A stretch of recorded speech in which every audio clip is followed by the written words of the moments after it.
Intro, what is the filter in a torch kit? 大家早上好，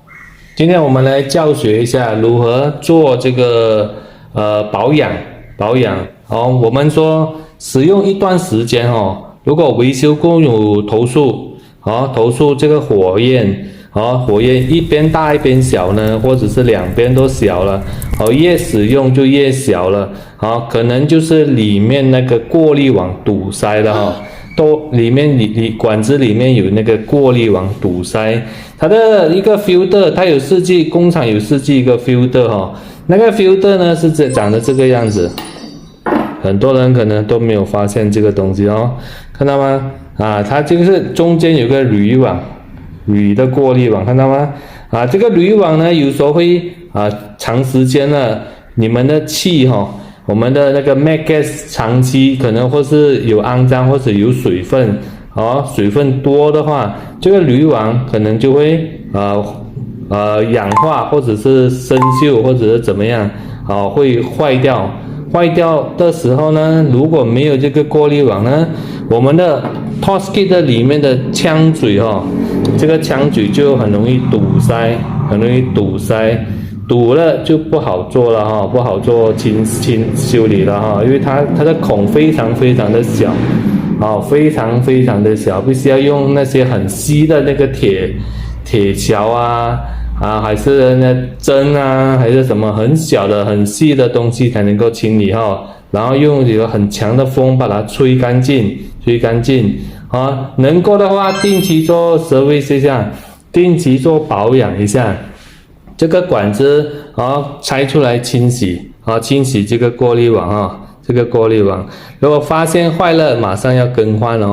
马上要换一个过滤网进去好吗？ Maintenance and repair demonstration. 如何做那个拆出来更换那个过滤网我们就拿一个 dustpan 硬的那个工具就可以了吸的工具铁钉也可以什么样的工具都可以，我们把它塞的这个缝吸孔吸空气的孔这个位置不要这么大力不要这么大力，差不多就好，它不是很紧的，因为它有那个密封件的我们把它开出可以吗？把它开出，好，把它开出，两个管都会有的我们开出来示范一下就可以了好，看得到吗？里面就有那个 filter 了有的就有 filter看得到吗？这个就是我们的 filter 好吗？所以这个里面的那个孔里面非常的小，非常的细好吗？不然它肮脏液化会跑进去就会堵塞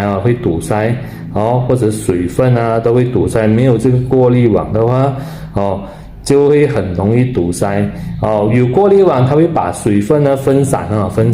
把它蒸发出去如果没有过滤网然后一大滴的跑进去的话这个很快就会氧化就会堵塞好吗？好，安装也是一样，把那个新的过滤网怎么样放进去新的过滤网也放进去一样的把它旋回去就可以了旋紧它就可以了，然后再用什么铁丝把它转紧就可以了，不需要太紧，因为它有密封的好吗？好，这个就是我们的更换那个 filter filter 那个保养 filter 保养的那个工作好吗？每一个款我们都有它的零件这个品牌都有零件好，今天就介绍这边保养这个 torch kit，谢谢大家。